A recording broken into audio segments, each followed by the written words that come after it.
Hello friends, आप सभी का स्वागत है ये मैथ्स में। फ्रेंड्स, आज हम लोग देखेंगे एसएससी का रिपीटेड क्वेश्चंस जो कि एसएससी एग्जाम्स में एक से अधिक बार पूछे गए हैं। वैसे प्रश्न आने वाले एग्जाम्स के लिए भी मोस्ट इंपॉर्टेंट है। आज ये पार्ट 7 होगा। इसके पहले हम लोगों ने पार्ट 6 को देख चुके हैं। तो आइए देखते हैं इसका पहला प्रश्न। प्रश्न में बोला गया है, आपके स्क्रीन पर सवाल है कि 450 रुपये को ABC में इस प्रकार बांटा जा रहा है कि ए और बी का जो रेशियो आ रहा है वो 2:3 आ रहा है, बी और सी का जो रेशियो आ रहा है वह 6 और 5 हो जा रहा है। तो सी का हिस्सा बताना है कि अकेले सी का हिस्सा कितना होगा। फ्रेंड्स, देखते हैं यहाँ पर ऑलरेडी इसमें दे क्या रखा। यदि प्रश्न आपसे बन जा रहा है तो वीडियो को रोककर पहले आप इस प्रश्न को सॉल्व करें, इसके बाद इस सॉल्यूशन को देखें। देख रहे हैं यहाँ पर ए बी सी में ए बी और सी, ए और बी का जो रेशियो दिया है वो दिया है 2 और 3, और B एंड C का रेशियो दिया है 6 और 5। लेकिन इन तीनों में 450 रुपये के ही बांटना है। यहाँ पर देख रहे हैं कि दोनों जगह B को सेम होना चाहिए था, लेकिन B समान नहीं है। तो इसमें किसी से गुना करके हम सेम कर देंगे, अर्थात यहाँ पे 6 है, इसमें यदि 2 से गुना कर दे तो यह भी 6 हो जाएगा। तो 2 दूनी 4, 2 3 6। अब यहाँ पर A, B और C का रेशियो आ गया 4, 6 और 5, इतना इसका रेशियो आया। लेकिन प्रश्न में 450 रुपया दे रखा है, इसी में से बांटना है। टोटल 450 रुपया है। इन सबको जोड़ते हैं, 6 4 10 5 15, रेशियो में 15 है, लेकिन इसको 450। अब यहाँ पर रेशियो 1:2 निकालेंगे तो देखते हैं कि 15 3 45, 30 हो गया, 1:30 आ गया। अब पूछा है कि सिर्फ सी का हिस्सा कितना होगा, तो सिर्फ हमें सी का हिस्सा ही बताना है। तो सी का हिस्सा देख रहे हैं कि रेशियो में 5 है, तो रेशियो में 5 है तो 5, रेशियो 1:30 आया है, तो 5 × 30, तो 5 3 15, 150 रुपया हो गया सी का हिस्सा। आशा करते हैं कि प्रश्न आपको समझ में आ गया होगा। इसके बाद आइए देखते हैं नेक्स्ट प्रश्न। 2 नंबर, एक्स वाई तथा जेड में कुछ धनराशि वितरित की जा रही है। कुछ राशि है जिसको एक्स वाई और जेड में वितरित करना है। तदनुसार यदि एक्स को वाई से 25% अधिक मिले तो वाई को जेड से 25% कम मिली, तो एक्स वाई जेड का रेशियो बताना है कि एक्स वाई जेड का रेशियो क्या होगा। इस मोबाइल में देख रहे हैं कि सिर्फ मैंने क्वेश्चंस रखा है, क्योंकि बुक लेने पर बुक हाथ में भारी हो जाता है, इसलिए मैंने मोबाइल में ही उस क्वेश्चंस को रखा है। यदि हम इस प्रश्न में मान लें कि एक्स वाई और जेड में 3 व्यक्तियों में यदि वाई को 100 रुपया मिलता है, वाई को यदि 100 रुपया मिलता है तो एक्स को वाई से 25% अधिक मिल रहा है, अर्थात एक्स को 125 रुपये मिलेगा। जेड के बारे में बोला है कि वाई को जेड से 25% कम राशि मिलती है, तो वाई को जो राशि मिली है उसका जेड को 25% ही राशि मिली है, अर्थात इसको 75 पर मिली है। अर्थात जेड के बारे में बात करें तब यहाँ पर जेड वाई के राशि से, वाई के जो राशि मिली हुई है, तो वाई की जो राशि मिली है उससे जेड को 75% अर्थात इतना मिली हुई है। यहाँ पर x ऑलरेडी 100 है तो मैं 100 रख दिया। यहाँ पर जेड हमें फाइंड करना है, यहाँ पर इतना आ गया। यहाँ पर देख रहे हैं 25 3 75, 25 चौका 100 हो गया। यहाँ से जेड की वैल्यू निकालेंगे तो हो गया 100 में इससे गुना हो जाएगा तो जाएगा 400 और डिवाइडेड बाई 3 हो जाएगा, जो कि जेड का आया। अब लेकिन इसी प्रश्न में एक्स वाई जेड, यहाँ पर एक्स वाई जेड का रेशियो पूछा है, तो देखेंगे कि एक्स वाई जेड के रेशियो हम कैसे निकालते हैं। एक्स को तो 125 था, वाई कितना 100 था, जेड कितना था तो 400/3 था। अब इसको सिंपल फॉर्म में लाएंगे तो एलसीएम लेते हैं तो एलसीएम 3 हो जाएगा। इसमें गुना करेंगे तो 5 3 15, 12 3 36, 1 37, और ये 300 हो जाएगा और ये 400 हो जाएगा, इतना आया। यदि इसमें से कुछ कॉमन होगा तो हम इसमें से कॉमन लेंगे। कॉमन लेने के बाद इसमें से देख रहे हैं कि 25 कॉमन है, 25 कॉमन लेने के बाद ये आ जाएगा 15, 12 और ए हो जाएगा 16। जब 25 से सब में भाग देंगे तो इतना आएगा।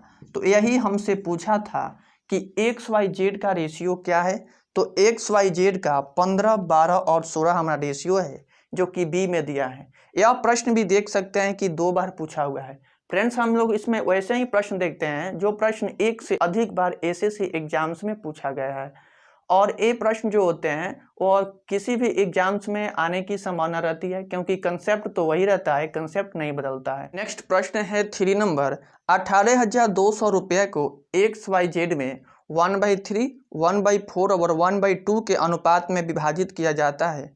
तो इसमें बताना है कि एक्स का हिस्सा कितना है, एक्स को कितना हिस्सा मिला हुआ है। तो देखेंगे प्रश्न को बहुत ही ध्यान से। एक्स वाई जेड का जो रेशियो दिया है 1/3, 1/4 और 1/2 दिया है। अब यहाँ पर इसको सिंपल फॉर्म में लाएंगे तो इसका एलसीएम हो जाएगा 12, तो 3 चौका 12, एक 4 हो गया, 4 3 12, वाई 3 हो गया और 2 छक 12, ये 6 आ गया। यहाँ पर इतना आया। अब इसी को ऐड करके दिया है कि 18,200 रुपया है टोटल रुपये 18,200 है। तो पहले ये देखते हैं कि 4 3 7, 7 अच्छे 13, 13 इजकल टू 18,200।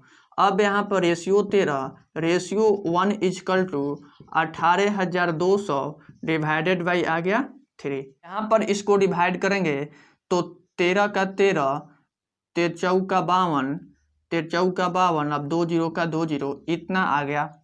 अब यहाँ पर एक इजकल टू तो इतना आ गया, लेकिन पूछा है यहाँ पर कि x का हिस्सा कितना होगा। तो x के हिस्से रेशियो में 4 था, तो 4 इंटू 1400 इसमें गुना कर देंगे। 14 चौका 56, तो ये हो गया 5600 हमारा आंसर हो गया, जो कि दिया है डी में, जो कि डी में दिया है हमारा आंसर है। नेक्स्ट प्रश्न है 4 नंबर, यदि 3600 रुपये के कुल लाभ को क, ख और ग में इस अनुपात में बांटना है कि क और ख का रेशियो 5:4 हो और ख और ग का रेशियो 8:9 हो, तो लाभ में ग का हिस्सा कितना होगा। इसमें दिया है क और ख का रेशियो दिया है 5 और 4, और ख और ग का जो रेशियो दिया है वो दिया है 8 और 9, इतना दिया है। इन दोनों को पहले सेम करेंगे तो इसमें यदि 2 से गुना करते हैं तो सेम हो जाएगा। 4 दूनी के 8, 5 दूनी के 10। यहाँ पर क, ख और ग का जो रेशियो आया वह 10, 8 और 9 आया। अब यहाँ पर इसी प्रश्न में पूछा है, सिर्फ ग का हिस्सा पूछा है। ये टोटल रुपया जो है, रुपया में कितना है 3600 है, और रेशियो में एक कितना आ जाएगा 27, रेशियो में 27 इजकल टू आ गया इतना। अब रेशियो 1 इजकल टू हो जाएगा 3600 डिवाइडेड बाई 27। अब लेकिन इस प्रश्न में पूछा है सिर्फ इसका हिस्सा कितना होगा, सिर्फ इसी का हिस्सा बताना है। तो रेशियो में 9 आया है, हमने रेशियो 1 निकाल लिया है इतना, तो 9 गुने 3600 डिवाइडेड बाई 27, तो 9 या 27 और 3 से 1 कटेगा, 12 या 36, 1200, तो हमारा आंसर आ गया 1200। जो ग का हिस्सा हुआ वह 1200 रुपया हुआ ग का हिस्सा। हम आशा करते हैं कि यह प्रश्न भी आप समझ गए होंगे। आइए देखते हैं इसके बाद नेक्स्ट प्रश्न। 738 रुपये को ABC में इस प्रकार वितरित किया गया कि उनका अनुपात 2 3 4 है, तो तदनुसार उसमें B का हिस्सा कितना है। यह प्रश्न भी काफ़ी आसान है, आप अपने से सॉल्व करें। मैं पहले जो बताया था उसी तरह का यह भी प्रश्न। ABC का रेशियो दिया है 2, 3 और 4 दिया है रेशियो, और इनका टोटल जो रुपया है वह मात्र 738 रुपया ही है। तो इसको ऐड करते हैं, 3 2 5, 5 4 9, रेशियो 9 इजकल टू इतना आ गया। अब रेशियो 1 इजकल टू निकालेंगे तो 9 8 72 और 9 दूनी 18, 82 आ गया। अब लेकिन पूछा है सिर्फ B का हिस्सा, तो B का हिस्सा रेशियो में 3 निकाले थे, तो 3 इंटू 82 हो जाएगा। अब यहाँ पर 3 दूनी के 6 और 8 3 के 24, 246 रुपया होगा। बी का हिस्सा जो होगा 246 होगा, जो कि बी में दिया है, हमारा आंसर होगा। फ्रेंड्स, हम आशा करते हैं कि यह प्रश्न भी आपको समझ आया होगा। फ्रेंड्स, किसी भी एग्जाम्स की तैयारी करते हैं तो उसको प्रैक्टिस के लिए आप प्रीवियस ईयर क्वेश्चंस को ही उपयोग में लें। प्रीवियस ईयर क्वेश्चन जो होता है किसी भी एग्जाम्स के लिए मोस्ट इम्पॉर्टेंट होता है। आइए इसके बाद देखते हैं नेक्स्ट प्रश्न 6 नंबर। 9,000 रुपया है जिसको ए बी सी में बांटा गया। ए को बी से 5 गुना मिले, बी को उसका आधा मिले, तो ए तथा बी मिलकर जो पाते हैं तो सी को कितनी राशि मिली होगी। यह प्रश्न भी कितने बार एसएससी एग्जाम्स में पूछा हुआ है देख सकते हैं। 7 में, 9 में, 2013 में, 2008 में यह प्रश्न पूछा हुआ है। तो इसको सॉल्व करते हैं कि ए बी सी में ए को बी से 5 गुना मिला है। तो यदि मान लें हम कि बी को जो मिला है 100 रुपया मिला है, तो ए को 5 गुना मिला है, 5x मिला होगा। अब यहाँ पर सी का बात किया है कि सी को उसका आधा मिले। इन दोनों को जितना मिल रहा है उसका आधा मिल रहा है सी को। इन दोनों को जितना मिला है इसका आधा मिला है सी को। तो दोनों को जितना मिला है दोनों को ऐड कर दिया, उसका आधा मिला है तो बाई 2 कर दिए। यहाँ पर 6x/2, यहाँ पर आ गया यह 3x। सी को मिला 3x, इतना आया। अब यहाँ पर इसी राशि को पहले 9,000 रुपया है टोटल, तो A B C x + 5x + 3x ये टोटल करते हैं 9,000 रुपया। ये टोटल 9,000 रुपया होता है। यहाँ पर 5 1 6, 6 व 3 9x = आ गया 9,000। रेशियो 1 आ जाएगा 9,000/9, तो ए आ जाएगा 1,000 आ जाएगा। लेकिन इस प्रश्न में पूछा है सिर्फ सी के हिस्सा कितनी है, तो सी का हिस्सा हमने निकाला था कि रेशियो में इतना आया था। तो अब यहाँ पर 3x, यहाँ पर x की मान, तो x का वैल्यू हम लोग फाइंड कर दिए हैं। x का वैल्यू हमने यहाँ पर फाइंड कर दिया है, तो x के स्थान पर इस वैल्यू को रखेंगे तो आ जाएगा 3,000, हमारा आंसर आ जाएगा, जो कि दिया हुआ है बी में, हमारा सही आंसर है। इसके बाद फ्रेंड्स नेक्स्ट प्रश्न है जो कि देख सकते हैं कि टियर 2 में पूछा हुआ प्रश्न है। ये प्रश्न भी काफ़ी मोस्ट इम्पोर्टेंट हो जाते हैं। 2012 में 2 बार और 2011 में मेंस में पूछा हुआ क्वेश्चन है। एक नियोक्ता अपने कर्मचारियों की संख्या में 8:5 के अनुपात में कमी कर देता है, उसका वेतन 7:9 के अनुपात में बढ़ा देता है। परिणाम स्वरूप सभी कर्मचारियों के वेतन की कुल राशि में क्या परिवर्तन आ जाएगा। तो देखिए, हम इसको सॉल्व करने के लिए इतने आसान तरीका बताएंगे जो कि आप सोच नहीं सकते हैं। देखिए, यहाँ पे जो कर्मचारियों में जो कमी कर रहा है, कर्मचारियों की संख्या में जो कमी हो रहा है 8:5 के अनुपात में, लेकिन उसका वेतन 7:9 के अनुपात में बढ़ा दिया जा रहा है। वेतन 7:9 के अनुपात में बढ़ा दिया, लेकिन यहाँ पर पूछा कि परिणाम स्वरूप सभी कर्मचारियों की वेतन की कुल राशि में क्या परिवर्तन हुआ है। तो कुल राशि में हम परिवर्तन करते हैं कि कितना हुआ है, तो 8 7 56 और 9 5 45। ये 56 था, 56 से 45 हो गया, तो 56 45 के अनुपात में कमी हुई है, जो कि बी में दिया है हमारा आंसर। इतने के अनुपात में क्या हुई है, कमी हुई है।